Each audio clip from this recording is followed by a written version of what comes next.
Thyroid సమస్యలు ప్రధానంగా రెండు రకాలుగా ఉంటాయి. అందులో మొదటిది హైపర్ థైరాయిడిజం, రెండవది హైపోథైరాయిడిజం. ఇందులో మీరు ఏ రకమైన థైరాయిడ్ సమస్యతో బాధపడుతున్నారో కింద కామెంట్ చేయండి.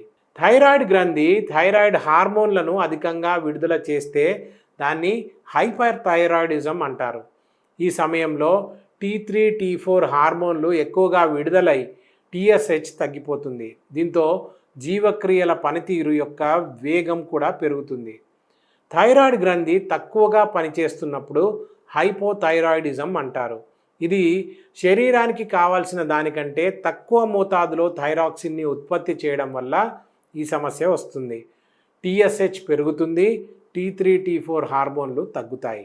ఈ హైపర్ థైరాయిడిజం మరియు హైపోథైరాయిడిజం యొక్క లక్షణాలు ఏ విధంగా ఉంటాయంటే అతిసారం, కోపం పెరిగిపోవడం, అసాధారణంగా బరువు తగ్గడం, చర్మం జిడ్డుగా మారడం, దృష్టిలో మార్పు ఏర్పడడం, కళ్ళ నుండి నీరు కారడం, ఎరుపు లేదా పొడిబారడం, కనురెప్పలు మూసుకుపోవడం, కళ్ళు వాపు వంటి సమస్యలు, జుట్టు రాలడం లేదా పలుచబడడం, జ్ఞాపకశక్తి సమస్యలు, మలబద్ధకం, చర్మం పొడిగా మారడం, డిప్రెషన్ వంటి మూడ్ స్వింగ్స్ తరచూ ఉండడం మరియు బరువు పెరగడం వంటి సమస్యలు కలుగుతాయి.